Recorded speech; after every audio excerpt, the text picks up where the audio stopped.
வணக்கம்.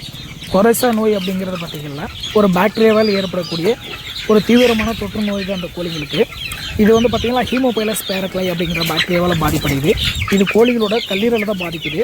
பாதிக்கப்பட்ட கோழிகள் இதோட அறிகுறிகள் என்னென்ன அப்படின்னு பார்த்திங்கன்னாக்க தலைவீக்கம், கண்வீக்கம், மூக்கில் சளிவெடுதல் இது போல தான் இருக்கும். இந்த கொரைசா நோய் பாதிக்கப்பட்ட கோழிகள் பார்த்திங்கன்னா தீவனம் தண்ணி எடுக்கிறத குறையும். அதோட கோழியோட வெயிட்டும் குறைய ஆரம்பிச்சிடும். முட்டை வைக்கிற கோழியாக இருந்தாக்க இதோட முட்டை உற்பத்தியும் குறையும்.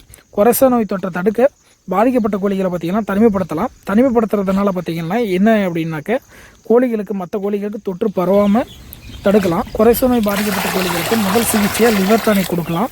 இந்த நோயோட பாதிப்பை குறைக்கிறதுக்கு அடுத்ததாக பார்த்திங்கன்னாக்கா ப்ரோமெக்சின் ஹைட்ரோக்ளோரைடு அப்படிங்கிற பவுட்ரு சுடுதண்ணியில் காய வச்சு ஆறுனதுக்கப்புறம் லிட்டருக்கு 1 கிராம் அப்படிங்கிற அளவுக்கு கொடுக்கலாம். அதே போல் இந்த மருந்தை பார்த்திங்கன்னா நமக்கு தடுப்பூசியாகவும் கிடைக்குது. இல்லை தடுப்பூசி போடலாம் அப்படிங்கிறவங்க இது கோழியோட அளவுக்கு தகுந்தது போல் 0.5 ml வச்சு தடுப்பூசியாகவும் கொடுத்துக்கலாம். மேலும் நம்மக்கிட்ட பார்த்திங்கனாக்கா அசில் கிராஸ் பெருவிட 1 மாதமான கோழியும் 1 நாள் கோழி குஞ்சு கிடைக்குது.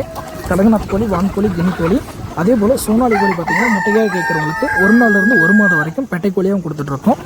தேவைப்படுறவங்க ஸ்கிரீனை கால் பண்ணுங்கள். மறக்காமல் நம்ம சேனலை சப்ஸ்கிரைப் பண்ணி ஃபாலோ பண்ணிக்கோங்க. நன்றி.